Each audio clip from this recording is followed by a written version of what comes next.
Welcome to the GHQ Crew Podcast, where you better pull that pin because this eagle is going in. Oh, yeah. Golly, these are so hard to come up with, and we have to have a new one every week before we start repeating. We need to be at least 15, 20 weeks in because, yeah, they're just really hard to come up with. Here's something we could do. If you're watching this, would you leave us some golf one-liners in the comments? Yeah, that'd be helpful. That'd be really helpful because my little pea brain, Jared nailed it this morning with that one. And pretty much every other morning. It's unbelievable. So maybe we don't need your comments, all right? Jared? No, we need the comments because I'm running out of one-liners. We've tried Chat GPT. We've tried it all. And we really need some help with these. Good. Welcome to episode 12. And it's crazy. Episode 12? Episode 12. Oh, my God. How quickly these have gone by. And we have a very, very special guest. Another extremely talented golfer. She's all right. Another extremely talented golfer. She is pretty dope. She's really good, and we're very excited to have a fellow family member here at the GHQ Crew, and we're excited to have her on. Welcome to the GHQ Crew Podcast, Anaya. Thank you. How are you this morning? Doing fine. Doing good? Yeah. Okay, so we have to do this right away because I heard you got to play golf yesterday for the first time in a long time. It's been 6 months. Whoa. 6 months? Yes, sir. Unbelievable. What'd you shoot? 81. Oh. I was mad. Are you kidding me? I was so mad. 6 months, though. Yeah. I mean, most people come back off 6 months and it's, 97. She's pissed about 81. Not Anaya. Anaya is a very talented golfer, and we're going to let her tell her story, but she is a very, very talented golfer who plays college golf in the big leagues, like the big leagues of college golf. And so, Anaya, let's start like this give us a rundown how you got involved in golf, like how you started, where you played high school, and then finish it off like where you play now in the college realm. Okay. Started when I was around 7 or 8. My dad was actually trying to teach my brother how to play. He plays football, and he wanted to get him into the golfing game. As an annoying little sister, I wanted to go with, and as also an annoying little sister, I got bored. So I picked up one of his clubs, and I was like, well, how do you do this? And kind of just started hitting balls. My dad likes to say that he took all his attention away from my brother and was like, whoa, what's going on over here? So How old was your brother? Let's see, I was 11. Wow. So you picked up his clubs? Yes. Okay. Yeah, so he was doing that thing, and then I guess I was just better. Do you still have that art, like that conflict with him saying, Dad was trying to teach you, but I was just better?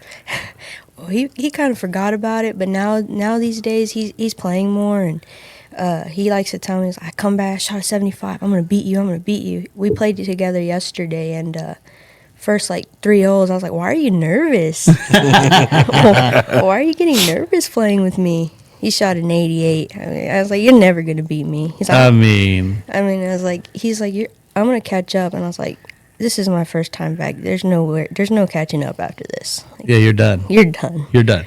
But, yeah, so that's kind of how I started playing junior tournaments. I actually got third place in my first time at state. That was fun. Where'd you play high school? Went to Midland High. Awesome. Yeah, so that was fun. That was cool. My freshman year, I got to play with Faith De La Garza, who went to DBU for 5 years. But we ended up winning district for the first time in forever by 30 strokes that year. Dang.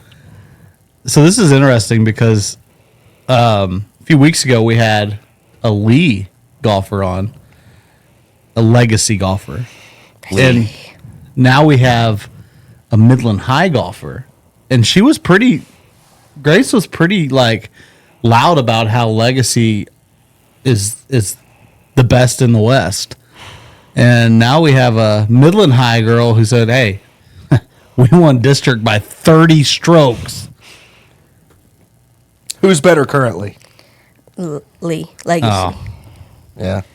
Hey, but Coach DeLuca's got a good program going on down there. So At Lee? at At Midland High, Midland. Gotcha. he came in and he's doing really well with those kids. Good.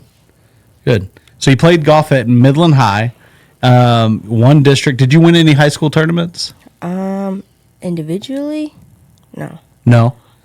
One district, though. Went to state. Placed third at your first time at state. First time I stayed at in NTPGA. Gotcha. Okay. Yeah. At junior golf. Mm-hmm. Awesome. I was like 8. Holy smokes.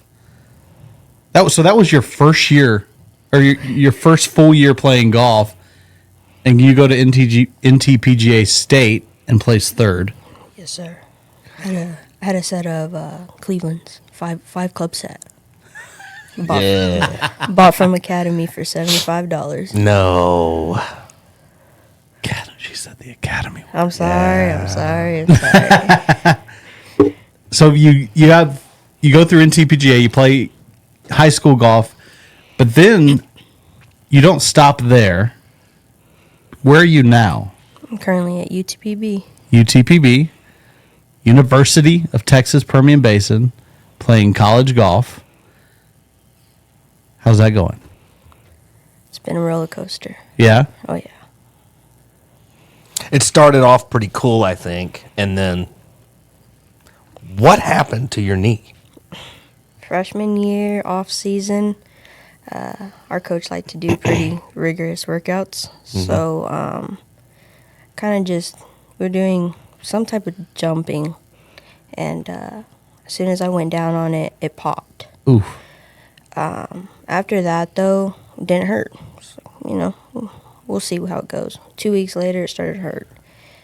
Went to rehab, did therapy. Then we got into it in the spring, and that's when I really felt it. So then, come summer, my brother used to work at Optimus. So we'd go there in the morning, trying to get this thing better. Played on it for my sophomore year, pulled myself out of a tournament in the spring. We were in California. Pulled myself out because I just couldn't take it anymore. Then I ended up not going to the next tournament, which was good because they played like 6 days in a row. Probably couldn't have handled that. But ended up playing the last 2 tournaments. I was proud of myself. Shot 74, 73, 72 at conference. And then I was like, we need to do something. Yeah. So got an MRI, had surgery June of 23. It's like, all right, we're good. Junior year is going to come. I'm going to miss fall, play spring. Well, that didn't happen. Didn't help. Still hurting. So I ended up going to Dallas by myself, not from the school. And he was like, you still need surgery. I was like, that's amazing. So Great news. Thank you. I ended up having surgery this February, and that's why I had played my first round yesterday. So what actually happened to your knee? Because a scope is going in and basically looking and trying to find the damage or what happened. So what after Dallas, after that surgery, what were they saying was wrong with your knee? It had a lot of scar tissue and fluids, a ton. It was so bad that the scar tissue was actually pushing on my kneecap. Gotcha. So my kneecap was up more than it should be. Yeah. He said as soon as he took out the scar tissue that my kneecap fell into place. I know all about those kneecaps being out of place. Yes, you do. Dance revolution right through the wall. Number 9 at Midland, right onto the ground. Yes. Yeah. I have bad knees, by the way. I had to have surgery on this knee to put the kneecap back in place. Oh, no. have what they call subluxating patellas, where my kneecap just likes to go to the side of my leg, which makes my knee just go and just collapse. So I know all about that. And the surgeries are horrible. Like a lot of people don't understand that. I couldn't put weight on my leg for 8 weeks. Wow. Couldn't put weight on it. And so you'd go to physical therapy, which sucks even more after surgery, where you're having to like just do basic leg raises where you raise your lower leg and you feel All the pain. literally everything here. And then at 8 weeks, when they're like, okay, well, you can finally put weight on you. No, no, you hadn't walked in 8 weeks. And so it's horrible. And it's really hard to come back from too. The doctor, as soon as he released me, he cleared me. He's like, hey, you're good to go. He's like, you ready to get the left knee scheduled? I'm like, never. Yeah. I'll live with the subluxating patellas because that was horrible. I still can't feel in my shin. It's completely numb. It's still numb there. It's still numb. And the surgery was 2018. Wow. It's still completely numb right here. So you never did the other one? No, heck no. You guys might get to witness the glory still of my leg just collapsing underneath me. You know, what's glorious is how graceful your falls are. Hey, what can I say? I mean, I'm a butterfly. unbelievable. You just come down like a butterfly with sore feet. Hey, I may fall graceful, but if there's anything in my way, It's gone. it's coming down. It's gone. It's coming down. If you need any demolition work, Clinton is coming in hot. like a predator missile. Yeah. We'll throw on some Michael Jackson and see what's what. You know what did it in? It's the little kick move. Where you kick out front. I went for the kick move, and my other leg was like, no, you ain't kicking today. Is there a video No. of this anywhere? No. Dang it. You'll never get to live in that beautiful glory of me falling through a wall playing Dance Dance Revolution. And I think it was funny because my family felt so bad, but they couldn't help but laugh. Well, yeah. I mean, Now, my wonderful wife, she was very concerned until she found out I was okay. well, that's because she's precious, but I'm telling you, You would have been laughing. I'd have been done. And I love you dearly. You're a brother to me. But if I would have witnessed any part of your dome or shoulder going through said wall, I'd have been finished. So I'd have been finished. I'm going to have to take a picture. When June was born, and I was holding her, she was freaking out. She was crying.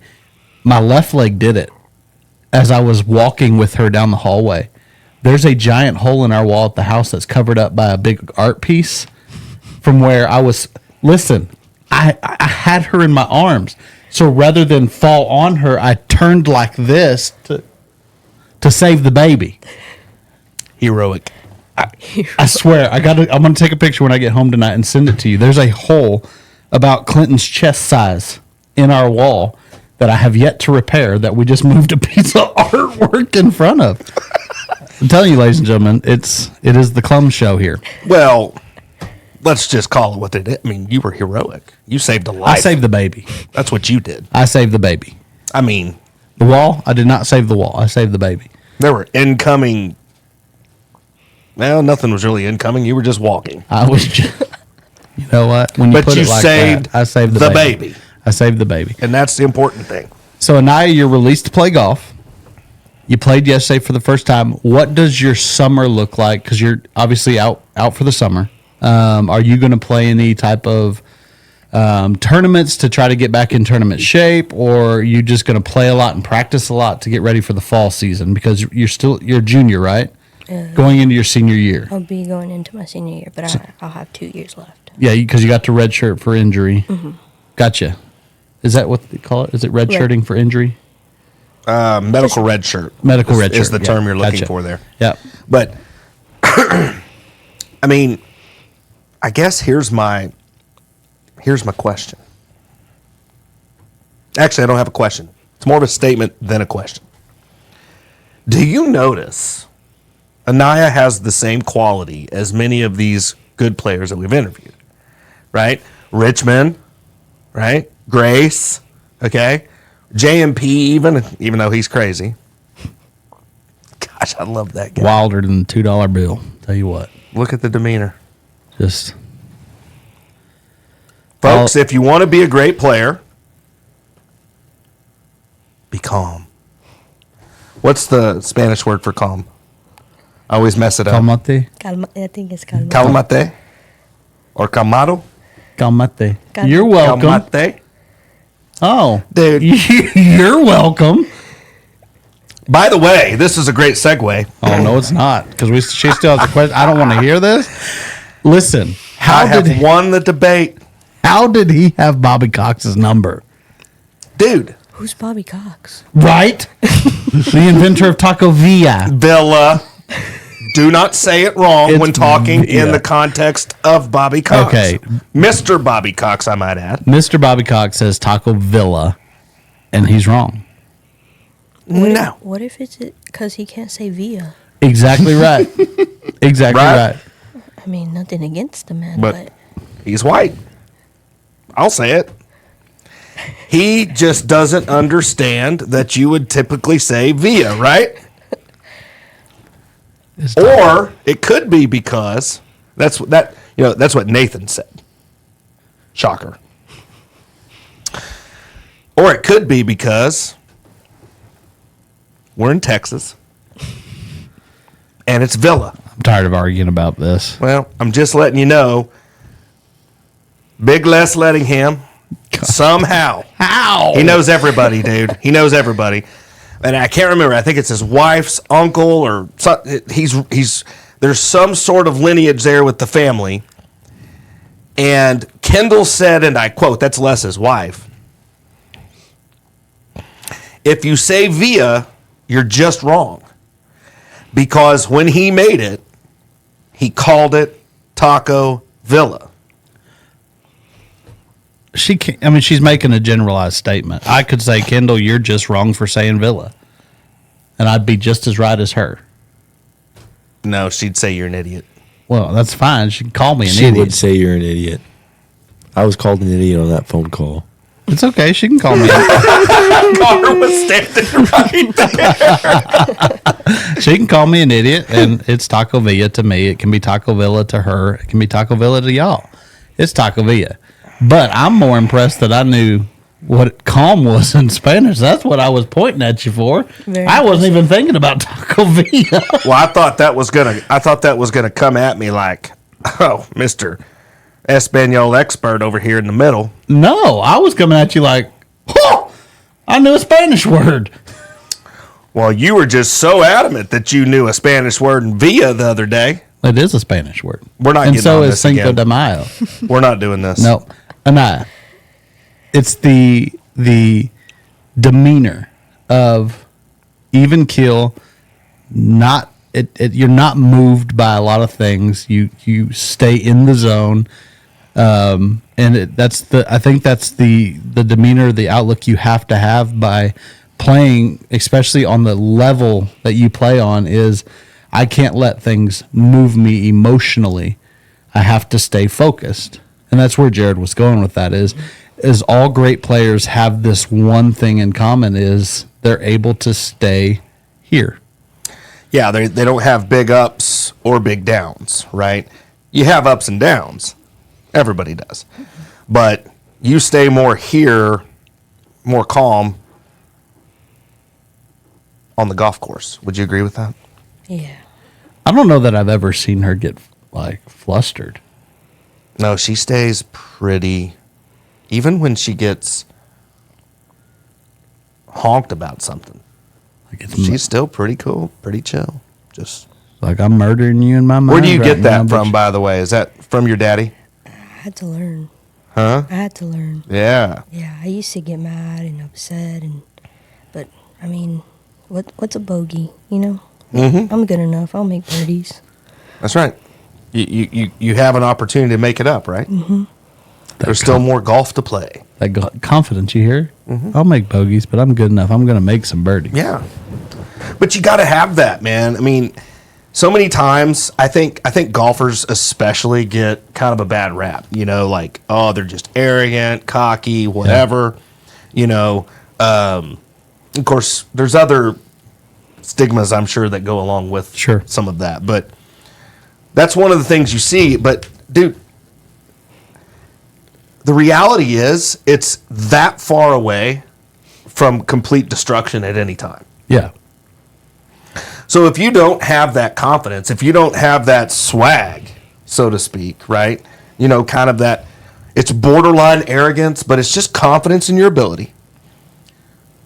You're not going to succeed at a very high level. Right. You've got to have some of that. You definitely have it in spades, Anaya, but doing some of your fittings way back in the day, okay?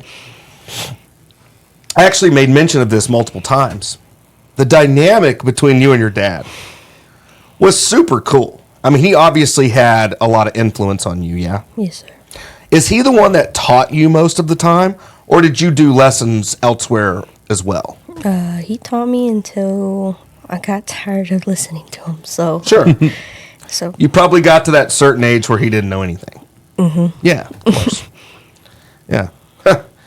So a couple of my kids are already there. So I think it's the parent child relationship though, because I can remember my dad taught me to play golf until there was a point where I wouldn't listen to what he was saying, even though what he was saying was correct. Absolutely. Like what he was saying was good theory. It was good swing thoughts. It was everything was right, because I would go to my coach, my swing coach. I'd go to my lessons, and he was saying the exact same thing, but it went in different because it was coming from an outsider. And I think so. It must be true. You're thinking your dad's just trying to bust your chops, and the coach is, I guess, helping. Yeah, giving you the credit. Right. It's the parent-child relationship of, you may be right, but I don't want to hear it from you. Mm-hmm. Oh, yeah. Dude, I cannot tell you how many times I have heard this line from dads in various different aspects, whether it was when I was teaching or even in fittings. You're just giving a tip, or you're saying, hey, your distribution's a little off here. Let's square that up a little. I don't know how many times I've heard dads say this. That's what I told him. You're saying the exact same thing I just said. Yep. We were just talking about that the other day. Yep. Stuff like that. I mean, but here's the cool thing about all the fathers out there. Okay? And you listen to this because I've seen it play out over and over and over and over and over again. Let them fly. Let them fly. Let them fly. At some point, it's time to fly. And when you're getting upset with him, that's more or less you saying, Dad, back up, bro. Leave me alone. I can figure this out. And really, it's your rite of passage. You need to figure it out. Yeah. Right? That's what makes great players. And so that's what was super cool, I thought, with your dynamic. And it's not like, hey, listen, it's not like Mikey went down without a fight. Right? Like, he still hung in there and still championed you and things like that. Would you agree with that? Yes, sir. You know what I'm saying? So he was still there for the support aspect, but as much as he probably was going, Yeah. there was a point where he had to let you fly. And he did. Mm-hmm. So how's that dynamic now with your dad? Do y'all ever play together still? No, he doesn't play anymore. Gotcha.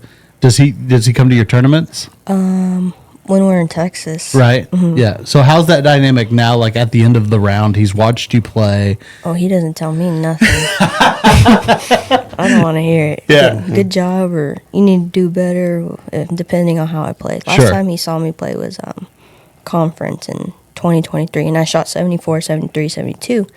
And he was like, that's the best I've ever seen you play. I was like, well, thanks, Pops. So now it's just little like one-liners like, great job, hey, better, be better next time, or stuff like that. Mm-hmm. It's not so much, hey, I saw you on hole number 14, and you really need to drop it in the slot. I'd get so mad. He just knows. He's letting her fly. Yeah, man. He's letting her fly. But that's the cool part too. Like, dude, you know how it is. Yeah. It's a hard thing as a dad. It's a hard thing that when you're hurt, you want them to feel better, Yeah. right? When you've played bad, you want to do whatever you can to help fix that for them. It's just part of the dad side of things, right? But the flip side to it is, got to let them fly. Yeah. You've got to sit there and watch the mistakes, even if you know that you could fix that in 2 seconds with a little grip change, a little this or that. You got to let them fly. Because what ends up happening, and you see it all the time, they get out there, their talent gets them to college even sometimes. Yeah. Right? And then they fall apart. They can't handle pressure.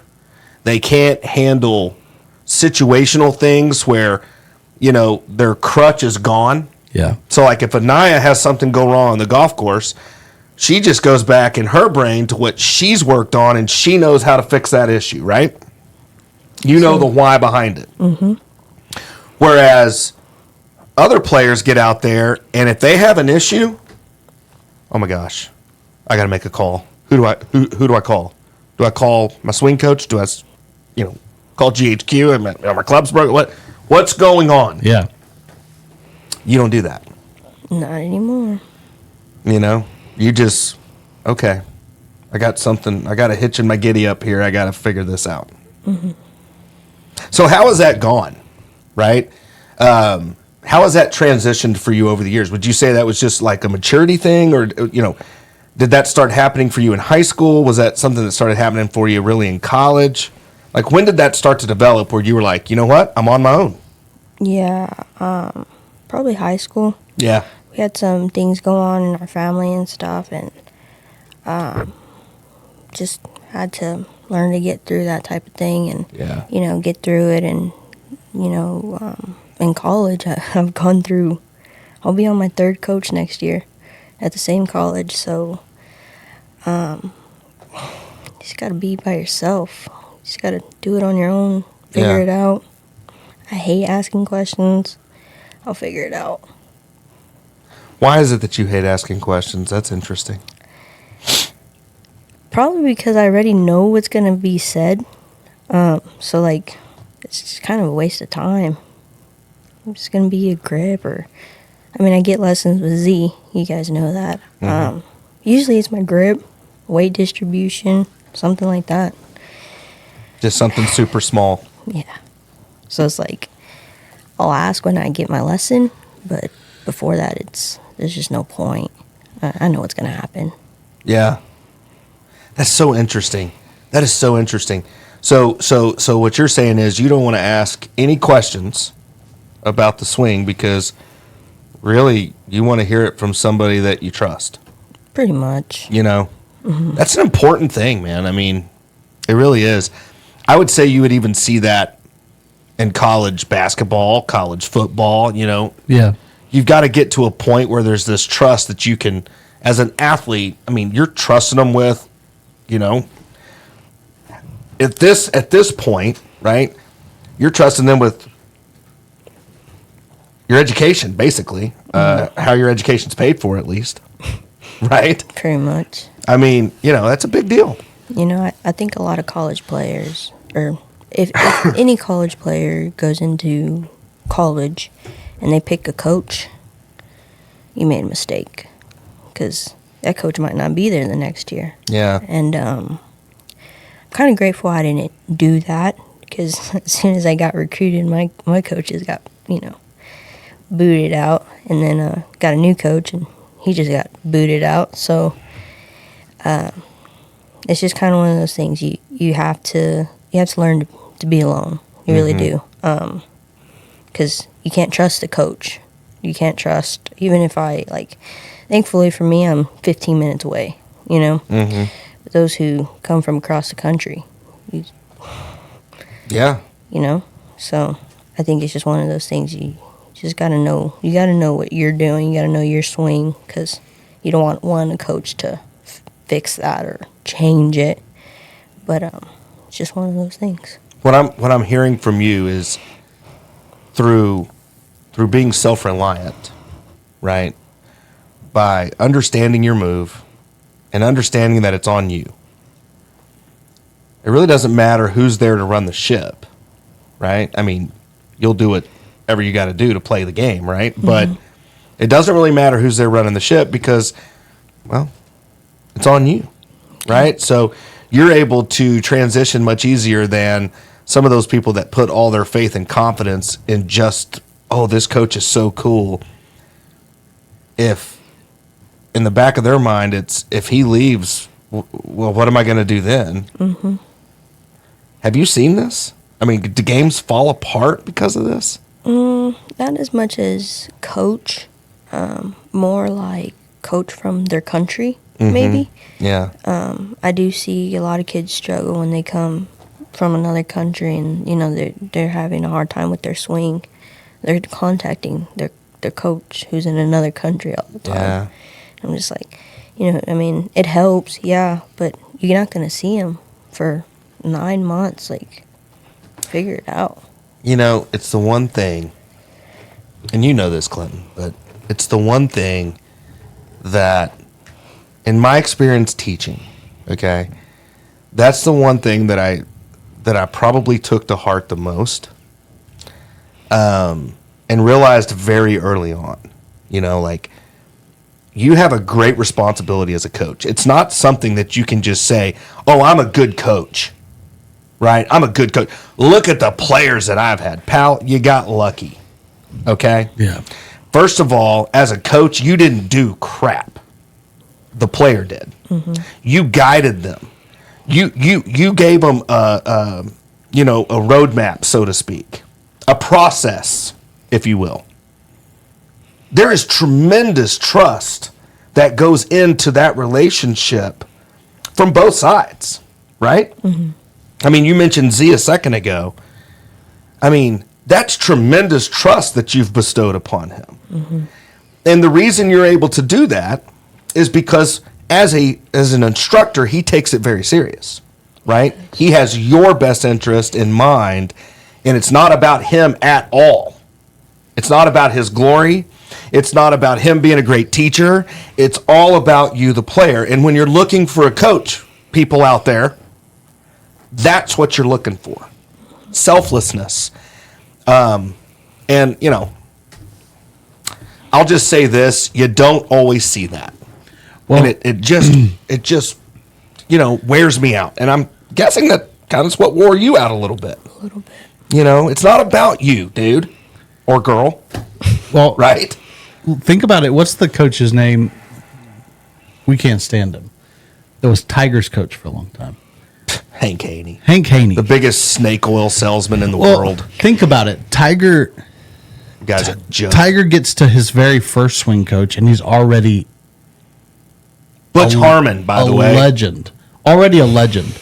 Butch Harmon. Butch Harmon knows that Tiger's swing is, if you're looking for a perfect swing, Tiger had a perfect swing. And he gets to Butch Harmon. Butch Harmon knows how to work with a legend already at a young age. Hank Haney is now taking credit for basically Tiger being already great when he got to him. And I think that's where Jared was going with this is a lot of, for you, and when you got started, your dad was giving you the fundamentals, right? Mm-hmm. When you get to your first coach, you're already a great player. You have the game down, right? It's not so much that the coach is doing that for you. You already have that. The coach is offering that little bit of guidance to help dial it in. And so I think from that aspect, some coaches can take all the credit when you were already good when you got to them. And that's the Hank Haney story is... Well, dude, you're bringing up the perfect thing. Butch Harmon, on one hand, was peddling wind grips. That was his big sponsorship thing. Yeah. There's probably a few videos, instructional shorts and stuff like that Butch has now in the social media age. But back then, you didn't have Butch Harmon videos everywhere and Butch Harmon over here and Butch Harmon over there. And look at me, I'm Butch Harmon. He took Tiger and said, yeah, bro, your swing's pretty awesome. I'm going to help you keep it in the rails. I'm going to help you just maintain what you have because you're great the way you are, brother. Yeah. Now, how much of confidence do you think that would instill in a player? All of it. Okay? And then Hank Haney says, no, Tiger, here's the snake oil. You need longevity, my friend. You need longevity, and the only way to do that is with my swing theory, the one-plane concept that no one on the planet other than you can actually do. Yeah. The guy's a moron. There's not one person that has gone. You got me on the soapbox. There's not one person that's gone to Hank Haney ever and been able to sustain Maintain it. and maintain that move. Not ever, because it's an impossible move. Yeah. There's too many ifs in the equation. If you don't do this, bad result. If you don't do that, bad result. If you don't set it in the perfect plane position in a one-plane concept, you're screwed. If your weight distribution's off even a little bit, you're screwed. In a two-plane concept, the way Hogan taught it, by the way, I'm pretty sure that Harmon uses some of those theories, but really, what Harmon is wonderful at, you should see him on the range coaching the guys. He just stands there. He's there for support. Yeah. He's not there going, "Hey man, on a PGA tournament driving range." He's not out there trying to get alignment sticks and fix his deal and grab a club and do the. He's maintaining. Yeah. He's there in that moment to say, "Hey man, the hard work's done. We're here to play, and this looks great, brother. You're hitting it great." Yeah. Do you see what I'm saying? Absolutely. Absolutely. I got to tell this story if you're cool with it. Go ahead. It's one of my favorite Anaya, Michael, Jared moments. Do you remember the Fairway Wood saga? This was so great. So, Michael's just convinced, right, that something's wrong with this shaft in this 3-wood because Anaya was just struggling hitting it. So, I can tell she's a little verklempt when she gets here. Right? She's kind of giving me the look like, this is such a waste of time. I'm so pissed right now. It was. And she wasn't pissed. See? Here's the thing. You weren't pissed about the fairway wood. You weren't pissed about anything other than what? It was me. Yeah. She was, and dude, I caught it right away. I was like, uh-oh. She's got a little hitch in the giddy up. She's pissed about that, right? So I was kind of trying to work it, and golly, we tried a couple different things, and it just was kind of the same result. And I can't remember exactly how this went down, but your dad walked off to the restroom or something, and Anaya turns and looks at me, and she goes, "This is a complete waste of time." I said, "Well, sweetie, what do you mean by that? I don't think this is a waste of time." She goes, "It's me. This club is fine. It feels fine. It flies fine when I hit it good. Yeah. I'm not swinging at it very good right now." And I think I asked you, what do you think it is? Do you remember? I don't. It was something so silly. You were just kind of hitching that right hip out. You were just kind of rocking. Mm-hmm. So you had the fake hip turn going. Mm-hmm. You weren't getting that beautiful Anaya turn that you normally had, right? And so she would lose power, just get a little armsy with it. Sure. And, she was just hitting these, they were weird shots too. Like it just wasn't going anywhere. Yeah. But it wasn't like this just egregiously offline. Mm-hmm. But if you remember, you had lost a little bit of yardage with the driver as well. Mm-hmm. You were just a little hitchy. And it was putting you in that under position, right?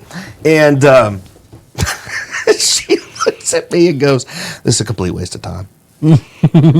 Poor Michael, he's in the bathroom, and I'm sitting here like I felt like I was kind of talking smack, right? I was like, "Crap, I don't know what to do right now," because I agree with her, and I don't want to take a stance that is not nice, but I was at the same time trying to support my girl here. I was like, trying to have her back. I was like, Sure. yeah, I mean, like, dude, the shaft's fine.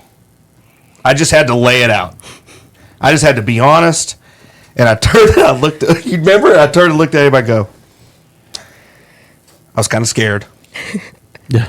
You know, Michael ain't big, but he's a daddy. Yeah. You know, you know, that's his baby girl in front of me. Yep. You know what I'm saying? Like, there's a responsibility there too.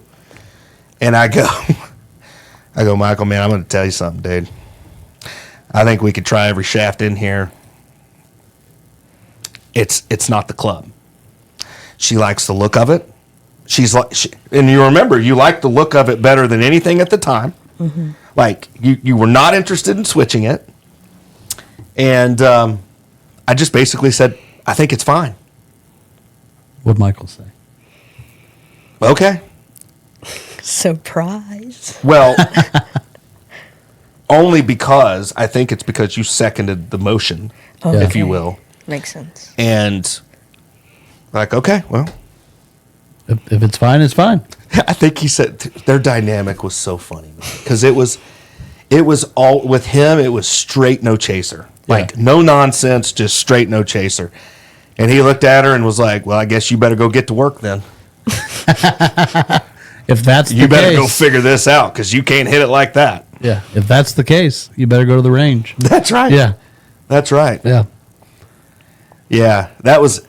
But I say that story because it's a testament to how you were, and that's why I asked you earlier.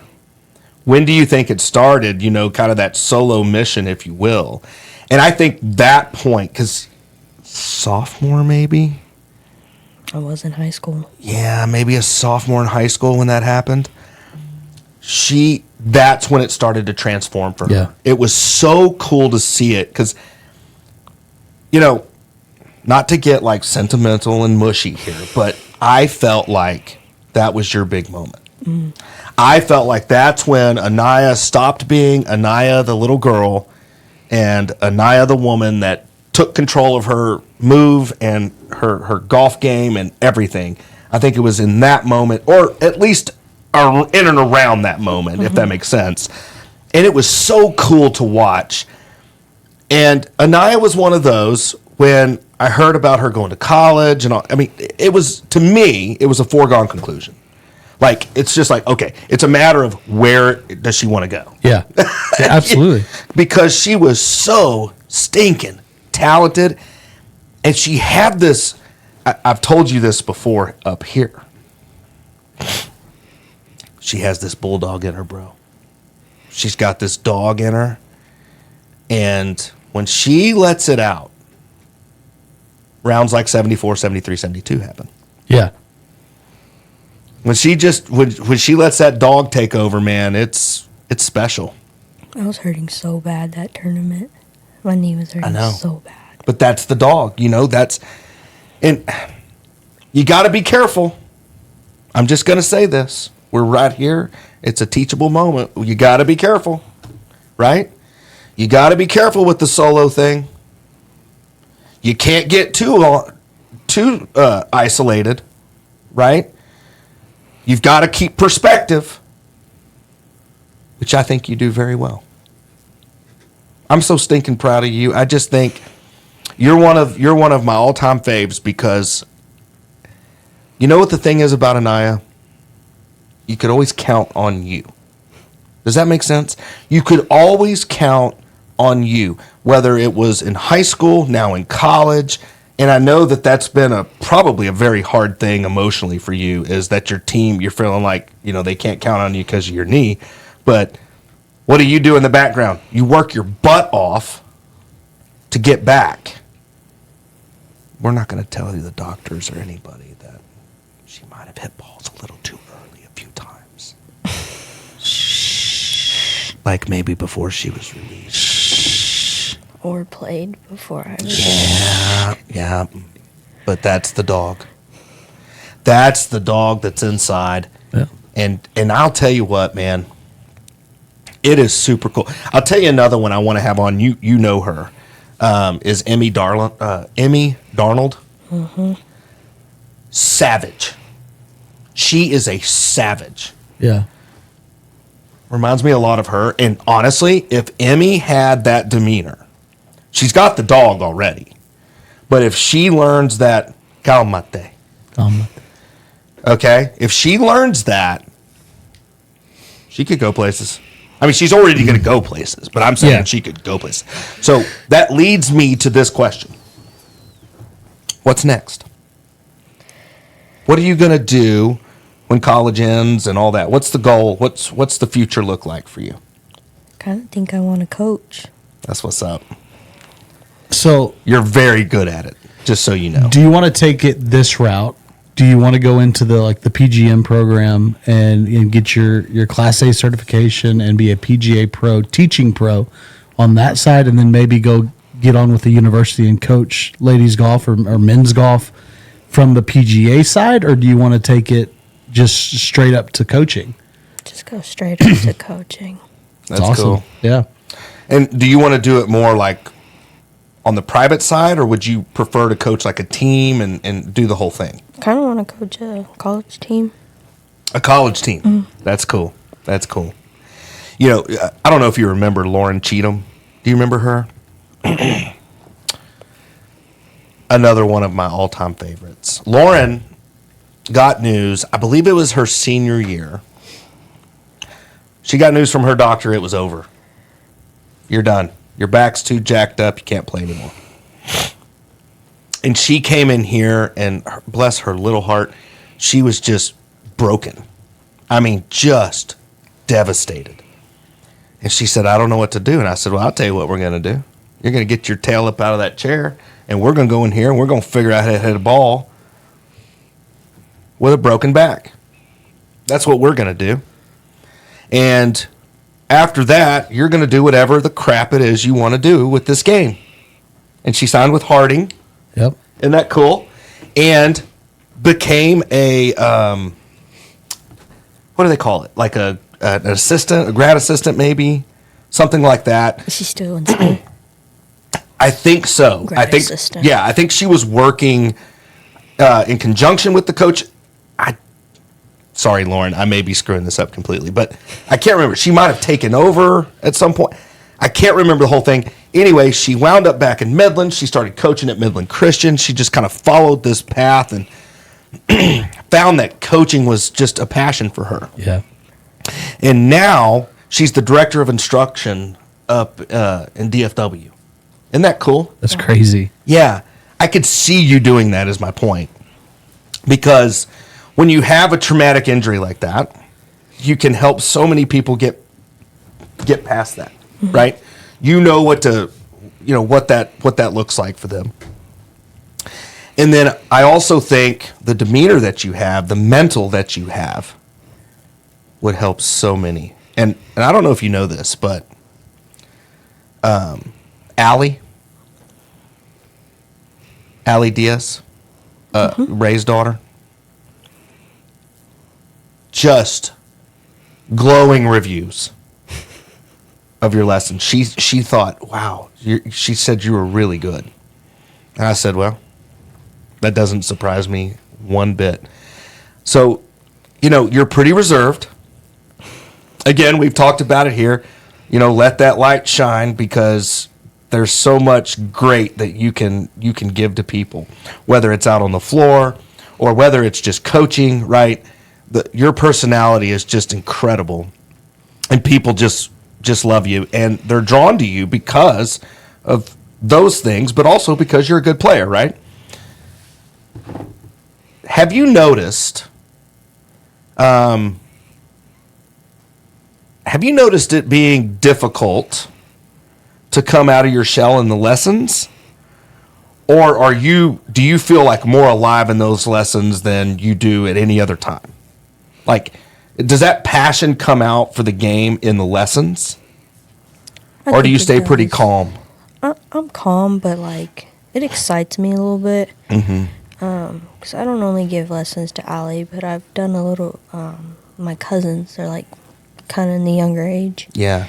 Just to see them, it's just let's go, let's make a little prodigy. Let's do something, So I'm calm.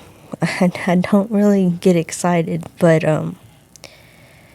it's fun for me. Yeah. I like it. Yeah. as someone that coached before, right? I would say this all the time. One of my favorite things had nothing to do with anything that I accomplished. Nothing. I didn't accomplish crap. The players did, right? That's kind of how I always felt about it. They would tell me, "Oh, thank you so much for helping me in this and that. You did this, you did that." I was like, "No, I didn't. You did. I just gave you a little bit of a roadmap, some confidence here and there. That's all I did. You did the work. You did it. But the most rewarding part of teaching was when you see them get it, when it clicks. That's a special moment, man. It's so cool to watch. Their eyes light up, and you know what it is? It's not the excitement of the shot. It's not even the excitement of knowing the move. It's, I can do this. I can do this. You know? And it clicks for them, and you just go, man, that's so cool. Yeah. You know what I mean? It's just so freaking cool when it clicks. Connor, you've been teaching a little bit. Have you had one of those moments yet? Quite a few. I mean, so I work a lot more on the beginner side just because I'm a lot closer to that side of it myself than I am to Z, Anaya, you, Clinton, any of that. All four of us in this room have taught at some point, and I think we can all kind of agree that you can do so much work, but then, like you said, it's got to be them. At some point, you just got to go and do it. You get a lot of, like it's on my side, a lot of beginners, they want to do, oh, let's set up weekly. I want to really fast track this process, and you can't really do that because then you're just practicing a lesson. You're doing a lesson at a lesson. That's kind of wise. You got to get those reps in there, and like, yeah, maybe once every other week. And I always kind of base it off of how much you get to play, but just seeing as they go out and play, and then like I'm kind of weird like this. I like to hear about it. I know a lot of people don't like getting bugged, but I give out my number quite a bit, and I'm like, let me know if you're in a round and you have a question, holler at me. If you shoot a great round and you want to bounce something off me, let me know. And so just getting to see them go out and apply it, and then be so happy with what the reward is, that's what really gets me. Like that's what makes it worth it for me. It's not always going to be in there where it just clicks and you're like, oh, I'm striping it. But you get out there and you get players that are going from 120 to 105. You get players that are even shaving a couple of strokes off their game that they've been chasing for 5 months before they come and see us. So that's what really kind of makes it worth it for me, is just seeing the progression that they get to do themselves. That's awesome, man. And you know that he's speaking a lot of truth right there, isn't he? You know, what's really cool, and I don't know, and I would love to know your thoughts on this. Number one, he just correlated something that you mentioned earlier. He's talking about the individualistic side of this, right? Of how you've got to go out and you've essentially got to put the work in, and you've got to make sure that you're doing it right. Make sense? And checkups are really important, but twice, 3 times, 4 times a week, that's a straight running, that right there is a way where you can't rely on yourself anymore. You're going to start relying on the coach, right? So in listening to that, would you agree with that, number one? And number two, Connor also said something very interesting. Anaya, do you have to be a great player to be a great coach? To answer your first question, I totally agree. You got to practice what we work on. Yeah. You have to. Or else you're just going to come into the next lesson and we're going to repeat what we did the last time. So it's very important. You know, sometimes the best teachers aren't the greatest players. That's just how it happens sometimes. They know a little bit more about the game, but they can't play, or, you know, not that good as a college player, professional. But you don't have to be a good player to know how to teach. Yeah. You know, it's interesting because I've had that argument with people in the past. And I wouldn't even say argument. You know what I'm saying? I think what were you going to say? You look at it across professional sports. Yeah. Some of the best boxing coaches couldn't box worth a flip, but they made legends in the ring. Yeah. Some of the best I think of Larry Bird's coach in college. One of the best college coaches there was, not even coaching a team, his player coach. There was an interview with Larry Bird when Larry Bird had just gone into the NBA with his coach, who was really old at the time. And he was like 5'6", real short old man, but had an impact on Larry Bird's life. Yeah. Because he knew the fundamentals of the game, whether he could play it or not. Bingo. He knew how to make somebody else understand it. Yep. And so I think that translates across even life lessons, like across just life in general is, man, there's some amazing people that have an impact on your life. And they don't necessarily have to be playing golf. They don't necessarily have to or be a great player on the course, a great player on the court, a great player in the ring, great player on the field. But they know what they're talking about. Why? Because they know how to translate it to you. Bingo. No, I I couldn't agree with all that more. And there's some people that come to mind, but the argument that I've had is people will say, well, if they can't shoot even par or under par, why would I want to take a lesson from them? Well, because, Jack Knob, they don't always do that, number one. Number two, a great coach does three things really well. Okay? Number one, they assess the person, and they care about that person. Yeah. Does that make sense? They can't help themselves. The minute you walk across the line to do the lesson is the minute that the coach in that arena says, "You're here, and I care. Yeah. I care about you. I want you to succeed." That's number one. It's got to be about the person, not about the coach.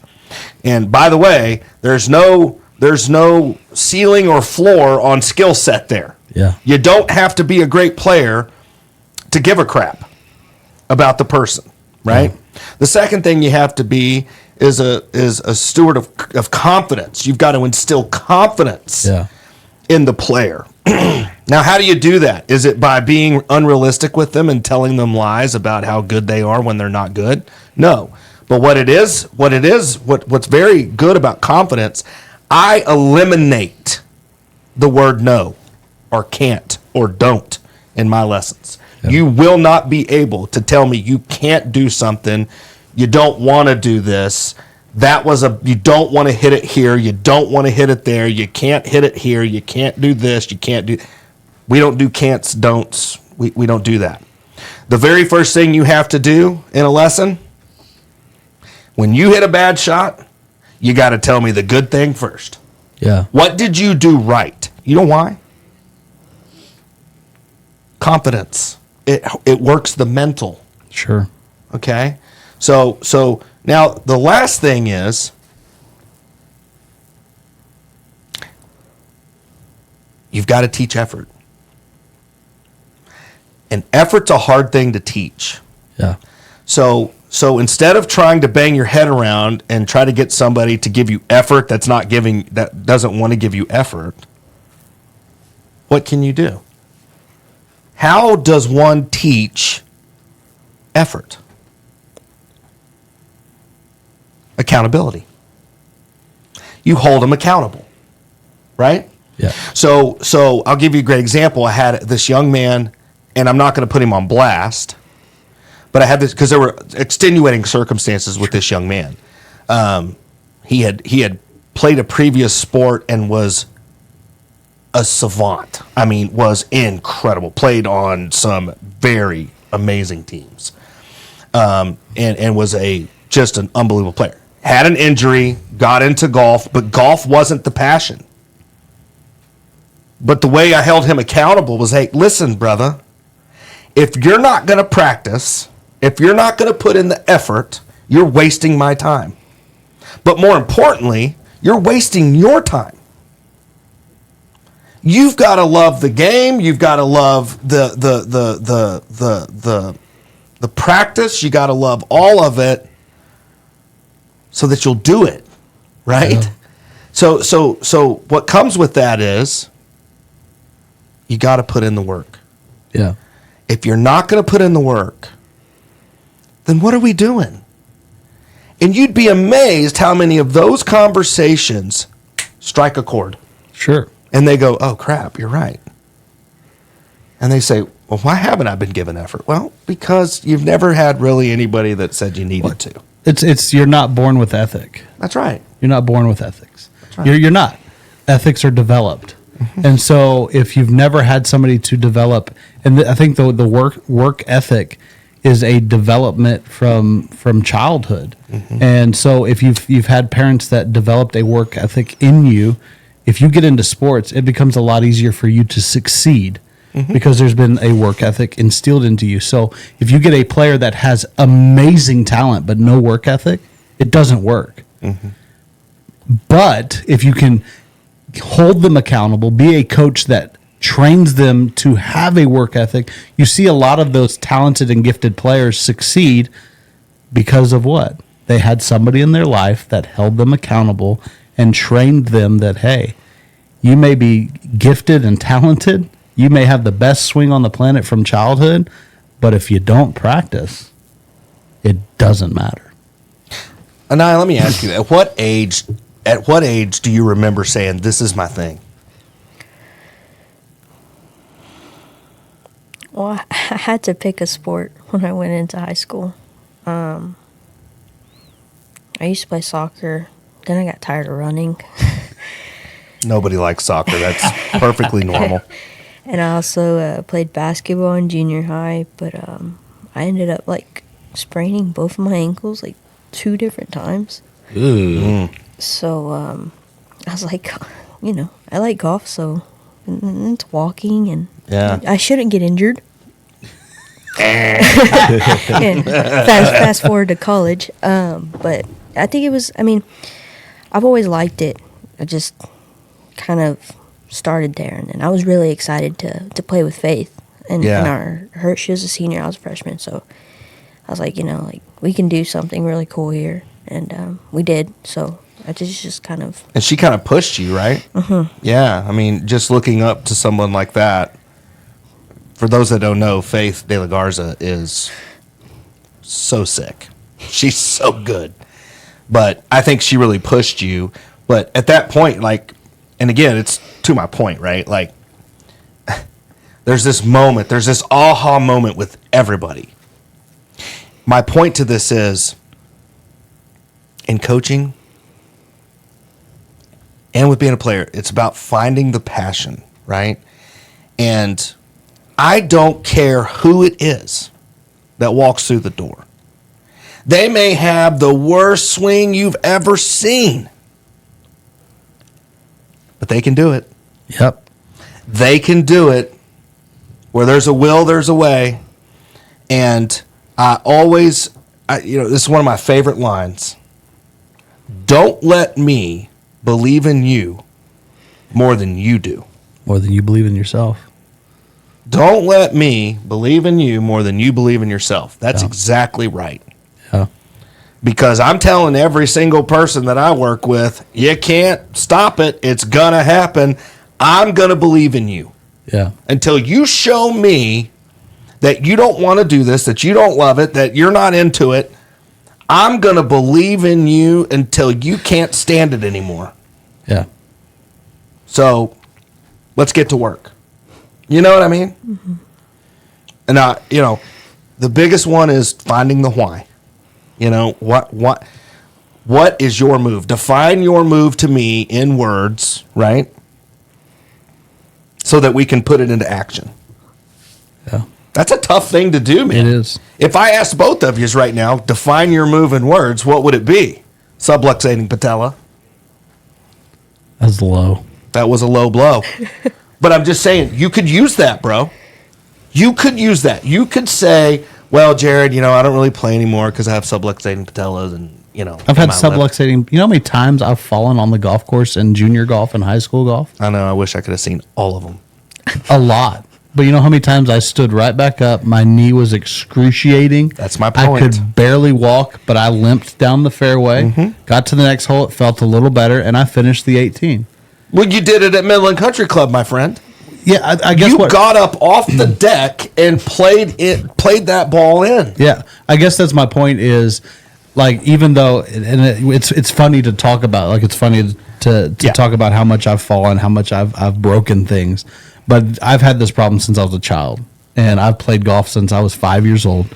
And in junior golf, it happened a bunch out on the golf course, and it may have happened on hole number 2, and I'm hoofing 18 holes. Yeah. I never stopped. As much as it hurt, I kept walking, I kept playing. Why? Because I had a passion for the game. And it was one of those deals that I'm really hard-headed, and when I get passionate about something, nobody's going to work harder at it than me. Well, so that's where I was going to go. It's more than passion. Yeah. It's in here. Yeah, it's a heart thing that says nobody's going to work harder at this. Right. I'm not going to fail. Pick yourself up. I may shoot 115, but I'm going to shoot 115 on a broken knee, and everybody's going to know I fell on hole number 2, but I completed the round. That's right. Yeah. That's right. And that says more about your character and really just about some of the influences that you had. Absolutely. Than it does anything. It circles back to that I had parents that instilled a work ethic in me because I saw parents that had a work ethic in them that would do anything to provide, would do anything to find the passion in their children of what they wanted to do, what they were going to be successful at doing, their gifts, their talents. And it was instilled in me at a young age that, hey, we don't quit. We're going to see this thing through. We're going to finish this thing out. It may fail at the end. And that's the big thing is if I can say anything to junior golfers out there, you may fail in the round. You may get to the end of the round and it's the worst round of golf you've ever played, but you finished. Yeah, and by the way, there is no might. You're going to fail at some point. Right. And that's a good thing. Yeah, absolutely. Failure is dude, that's the best thing in the world. That's how we learn. You found a way not to do it. Yeah, pick yourself up, dust yourself up. And by the way, let's talk about one last thing here on this subject. But folks, just because you may have parents that didn't instill work ethic, right? You may be sitting there going, well, my parents didn't do that. Okay. Well, there's people out here waiting to help you. Yeah. Yeah. Where there's a will, there's a way. And you know what? Don't feel bad. Some parents, you know what? They just didn't. It's not that they didn't want to do it. Maybe they didn't know how. They didn't know right? how. Yeah. There's a million different things. But there's people waiting on you. There's people like Anaya, Connor, myself, Z, Clinton, Billy Munn, who we're having on the show very soon. Yeah. There's people like that they're ready and willing. Find somebody that believes in you. That's right. Well, everybody needs that. Yeah, Everybody absolutely. needs that. One time in their life, they got to hear it from somebody. Yeah. Be that person to other people. Absolutely. Be the person that will believe in other people, man. It's so powerful. It's so cool.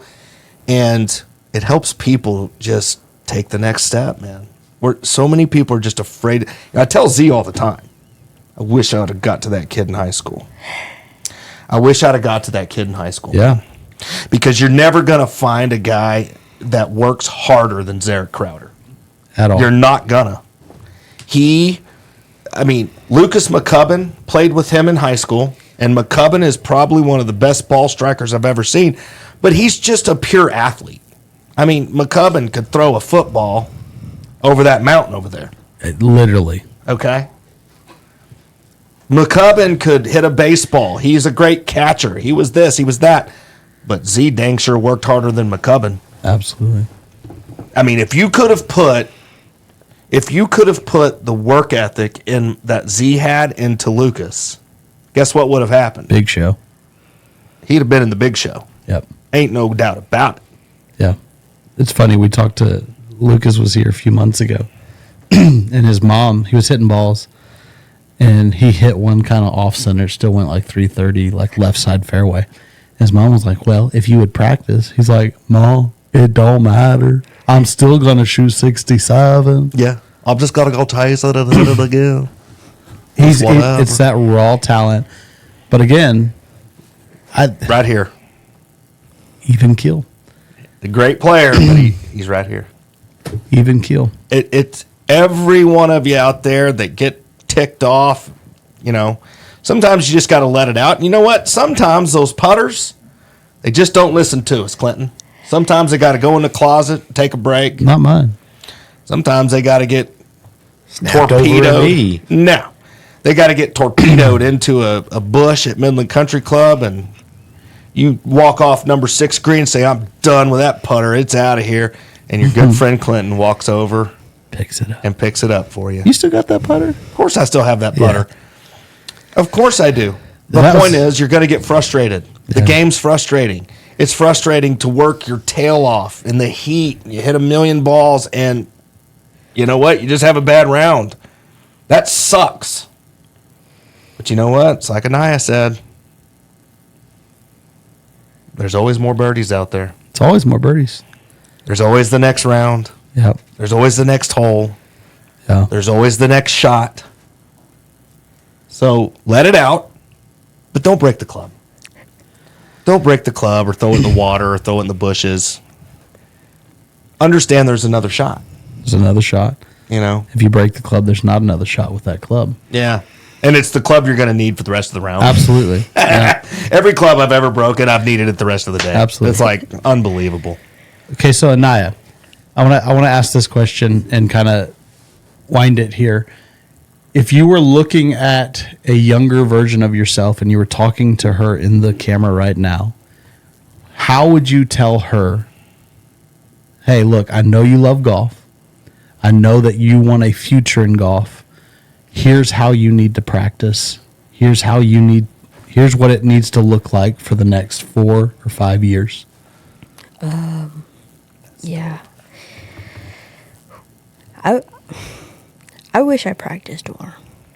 Well, you're talking to yourself 5 years ago, so. Yeah, I mean, just practice more, have fun, Yeah. Enjoy it more, you said. enjoy it more. Yeah. Yeah, I mean, Practice more in what sense? Because you We're did. You worked hard. I worked hard, but I could have worked harder. Okay. I Could you have worked smarter? and smarter? Go in with the what do you call it? Like a point. Like have Here's what I'm practicing purpose. yes, today. a purpose. Yeah. Have a purpose. I do that now, but back then, I think I could have been so much better. Yeah. I regret it a little bit, but nowadays it's I want to coach, I want to do those things. But if I were to talk to myself 5 years ago, I'd tell her to have a purpose, practice more, enjoy it as much as possible because college is rigorous. Yeah. So Yeah. My wife and I, we've had a lot of discussions here recently, and my oldest daughter, same thing. But the big thing that I always talk about with those two is purpose and joy. Yeah. Man, you got to have purpose in your life. You got to have purpose at work. You got to have purpose. For you, the golf is the work, right? 5 years ago. You got to have purpose in that. You got to practice with a purpose. You don't just sit there and hit balls and say, okay, we're good. You practice with a purpose. Make situations, right? Hit shots, pick windows, do different things, right? And then more importantly, do it with a dadgum smile on your face and joy in your heart. If you'll do those two things, there's nothing you can't do. Here's the here's the caveat to that, or I don't know if it's a caveat. When you find your purpose, you find your joy. Absolutely. Those two things are They're hand in hand. You can't be in your purpose and not have joy. But it's the constant pursuit of joy Yeah. that allows purpose to come to the surface, Absolutely. man. Yeah. That's just how it goes. And that's what I hear you saying. And really what you're saying when you say, now I want to coach. Now I want to help people find their purpose and joy. Yeah. And you just told the young woman 5 years ago, if I could tell you one thing 5 years ago, Anaya, practice with a purpose. Isn't that interesting? Practice with a purpose. Yeah. That's so cool. Yeah. And you, through that, would have found more joy. Probably. Right? Yep. Find It would have purpose been in your more practice. fun. Yeah. You said have fun. Right? Were you just so stuck in the grind? Pretty much. Yeah. Yeah. I get it. Here's an interesting thought. Just an interesting question, kind of piggybacking off that. And if it's too much, just tell me to shut up. But what, for you at that time, what was that lack of joy? Like when you say have fun with it, were you not really having fun? Were you just grinding so much, trying to figure something out? Like, was it expectations that you had? Like, what was that for you? I think it was the pressure of trying to get to college. Yeah.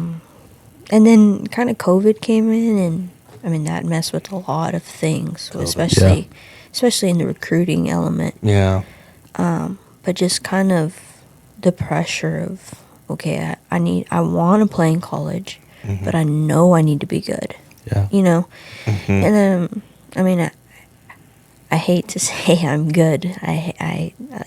But I was okay back then, So I knew I could get there, but it was just like how am I going to pay for it? I need to pay for it. So it's just a lot of pressure. Yeah. Yeah. I think that happens. I do. I think that happens where so many people just put so much pressure on themselves. They forget to have the joy that goes with that. And we've all fall victim to that absolutely. in some way, shape, or form, by the way. Yeah. That's not just golf. And that's what's cool about golf, though, everyone. A lot of life lessons there. It's a lot of life lessons. A lot of cool life lessons. I think that's the most beautiful part of this game, man.